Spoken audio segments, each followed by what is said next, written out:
Hey GlamFam, welcome back to the channel. Today we're going to talk about culture shock. Culture shock. I'm Jamaican, so I moved to the United States. So this is going to be a part one. I've separated the part one into two sections. I'm going to talk a little bit about just the society in general, and then I'll be more focused on my field, which is education. Society in general, like as a Jamaican, we typically tell people morning, good afternoon, wagwan, howdy. But like here, I find that the pleasantries they're not a thing. They're just not a thing. And it was not until I did a course called communication that I learned that not every culture sees the pleasantries as a thing. And so that was a shock for me when I came here. Like, you would go to the doctor's office and you'd see a bunch of people sitting down and you'd say good morning or you'd say good afternoon. You'd go into a space and you would say good afternoon and nobody responds.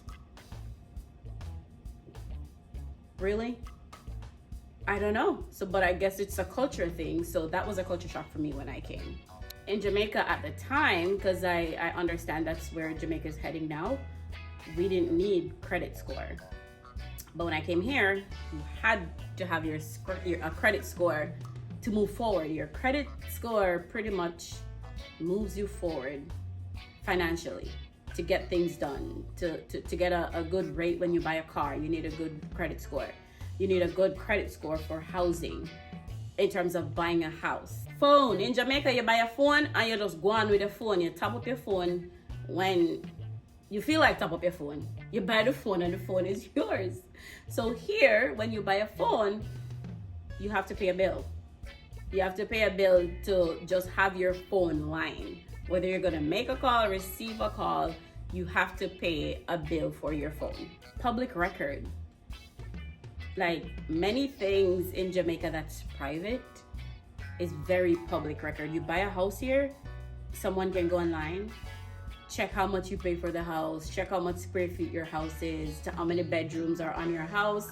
Like, if you commit a crime, that's public record, which that's not such a bad thing, because if you really want to get to know somebody, you can actually, that can be in your favor to search them up and see if that's a good person.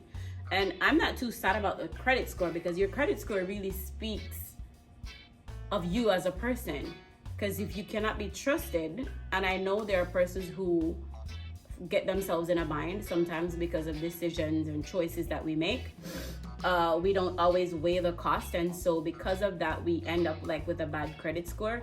But your credit score really does speak highly of you as a person. Now, I know a person here since I moved here who encourages their children to check. You're gonna marry a man, you're gonna date a man or a woman, check their credit score, because their credit score will tell you something about their personality. Apart from those who, like I said before, get themselves in situations without weighing the cost. Animal cruelty. Dog coming in my yard in Jamaica, fling a stone, come out, and yeah. We used to have like slingshot. My dad would have like a slingshot where he just like shoots at the dogs. Like here, no. Animal cruelty, they're big. Like if you see a bird walking across the streets, you better slow down. You better stop. Like traffic comes to a complete halt, so an animal, a turtle, can cross the street. Yes. In Jamaica, you just come out, fling the turtle one side. I don't think we're doing better where that is, because I know that a lot of our dogs migrated to Canada, living up the good life in a them sweater. So a lot of our dogs migrated to Canada, which is a good thing, because many of us would want to migrate to Canada. So the dog them in a better position than we are right now. All right, so let's kind of switch now to education. In Jamaica, like I went to college, I had my degree, and I just started working. You just go work. You don't need a certificate. Well, after your diploma or your degree, you're certified and you just go get a job. Like here, even if you had the degree, you have to be certified. And I'll make a video on how I transitioned, like when I came here. But here, when you come here, even if after you're done with your degree, if you did not do some of these courses or these tests when you were in college or university here, you would have to get that done to get a paper to say you're certified to teach. And this is outside of your degree. As a teacher, you gotta monitor here, you gotta monitor your kids all the time. In Jamaica, when I recess, when I break time, Pitney go to the door and then run up and down. When I lunchtime, Pitney go collect their lunch themselves and then go run up, then eat, and then they go run up and down. They go outside and they play. Like here, you have to take the kids to lunch. You have to sit the kids at lunch. And then there's some other people, pretty much administration, who monitors the kids while they are at lunch. And then when they're done eating, we have to go pick up the kids from lunch. So there's constant monitoring of the kids here. When they're at recess, you have to watch them at recess. You spend the time with them at recess, and then you bring them back in. They have something called specials. Specials can be either music, art, or PE. You as a classroom teacher, you have to walk them to PE, walk them to art, and you pick them up back. So the kids are typically here, never left alone, never left unattended. There's a planning period every day here in the United States. You get a plan, well, in the districts that I've worked before, there's a planning period every day. In Jamaica, there's one planning period for the whole Where one week, planning and that's period an ago? hour. What we can do So in one planning period? Even though I still Jamaica take needs to stuff do better. home here in the US, in Jamaica, you have to take stuff home. You have to carry the things to your yard. Because 1 hour in the contract time is just not enough to plan the lessons, write the lessons, make the teaching aids, grade the papers. 1 hour for the week is not enough, Jamaica. Come on, we can do better than that. District pays for tutoring here. Like if kids are failing, and I mean, this is first world country, but it's always student first. Always student first. So they do pay for tutoring. If parents have to pay for their lessons. If parents want students to take extra lessons in Jamaica, they have to pay for it. Transportation. So the district pays for transportation here. There are buses that pick up the children at designated location, drop them off, drop them at school.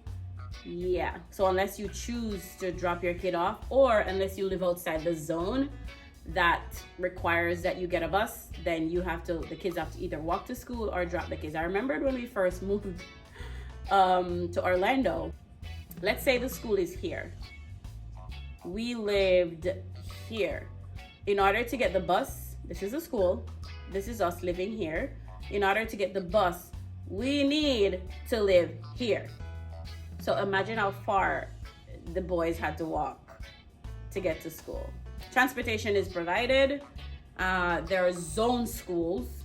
Like when we just moved, they were strict on zone schools. Like we couldn't just go to a school. Let's say this school is doing better than this one, and everybody want them to pick a good school. So if this school is doing better than this one, there was no switching out at the time. But now I think you have like the choice, because my boys are at a choice school right now. So you have the choice of where to send your kids, only that a lot of times when you choice, you have to provide the transportation. So even though I choice, my boys still get transportation. If the child is absent from school here, you're sure to get a phone call. Let's say I take attendance and a student was maybe like extra tardy to class, maybe stopped to talk to a dean or a counselor, and I mark that child absent. Parent is going to get a phone call to say your child was absent, blah, blah, blah. So if teachers are vigilant with taking their attendance and everything, there's no skipping school here without parents knowing. Dress code here is quite different. Like in Jamaica, we dress up in our khaki clothes and so. And I think I liked the uniform because it shows equality and it just shows that we're one and we're all on the same platform. But like here, there is dress code, but it's not so strict. It's just like a simple polo shirt and whatever the color pants that the school requires. But like in Jamaica, you wear everybody in a khaki. If a khaki, the walla in a khaki. If a black shoes, the walla in a black shoes. Yeah. If it's gingham, blue tunic, that's what it is in Jamaica. But here, they can wear whatever, pretty much. There's a uniform, but then like for the footwear, it's whatever kind of footwear they choose. I was shocked when I noticed that piercings were allowed even as a sixth grader.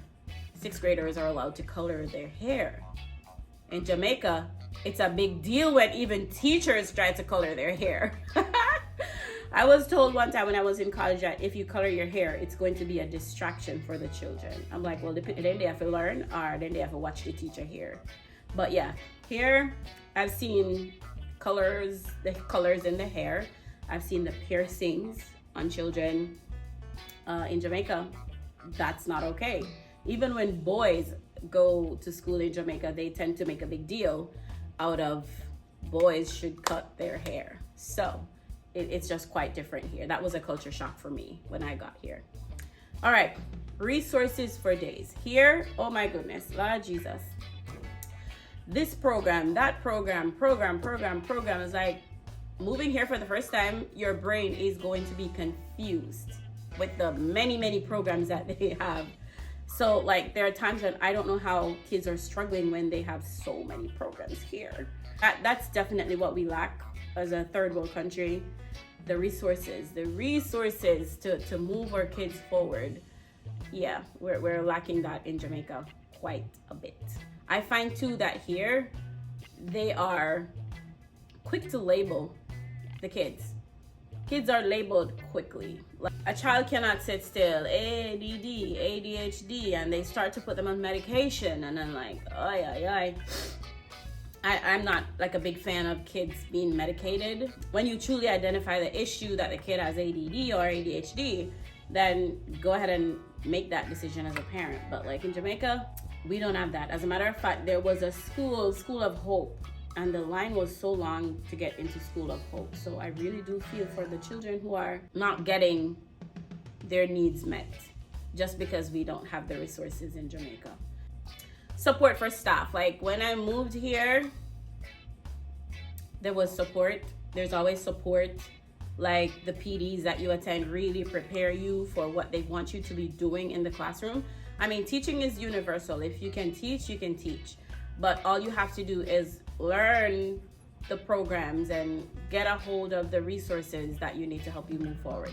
But the support is, well, in my district and the school that I'm working at, the support is very, very strong. The air conditioning, like in Jamaica, there's, well, most of the schools, all the schools, there's no AC.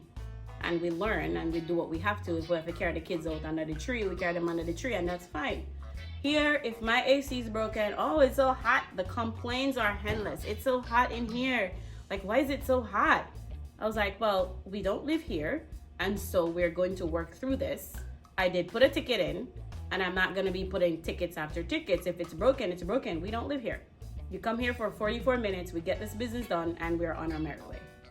There are actually children who are learning under trees right now. There are actually children who are walking miles. So I think a lot of times these American children, they complain. They constantly complain about just the wrong things. The wrong things. Okay. All right.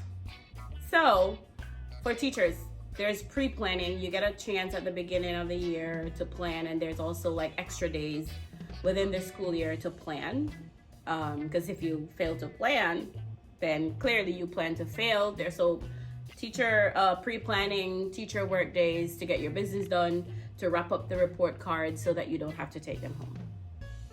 Here, teachers get appreciated like a whole week. In Jamaica, there's like a teacher's day. That's it. So in the culture shock for me was a whole week for teacher appreciation, whereas in Jamaica, we had just a teacher's day, which didn't think it had fit lock down school and just let's go. So there's no locking down of school here. If it's teachers week, even though they call it teachers week, you come to school for the whole week. In Jamaica, they get half day. At least you get half day to go have some fun. That's not the case here. All right, so I can recall in Jamaica, I've given students a ride. I've taken students home all the time. If students are stuck here, there's no giving a kid a ride here. Laws and like all the statutes and all that, you'll get in trouble for stuff like that. So there's no just getting up and fixing a child's hair if the child's hair looks disheveled. In Jamaica, I could easily do that. I could easily just buy a kid in Jamaica a pair of shoes and it's okay with the parent. Like here, oh my gosh, things are just so different. It's really different. You have to just know the rules and follow the rules here in the United States. All right, so in Jamaica, we get paid once a month. Oh my God, the 25th cannot come fast enough in Jamaica. But here we're paid bi-weekly. So every 2 weeks, we're paid. Free lunch. Most of the schools here are free and reduced lunch. Some schools you will have to apply.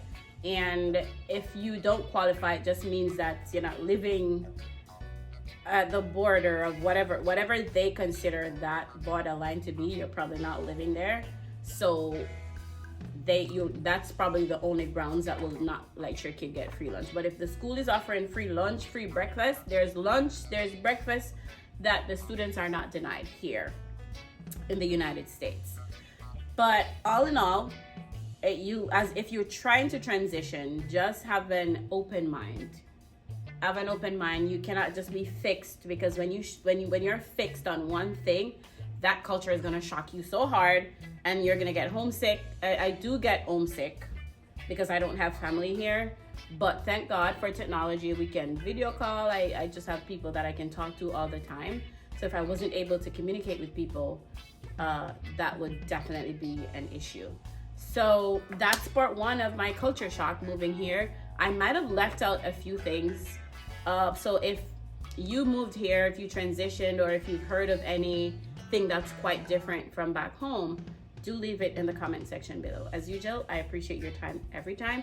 Thank you so much for commenting. Thank you so much for sharing my videos.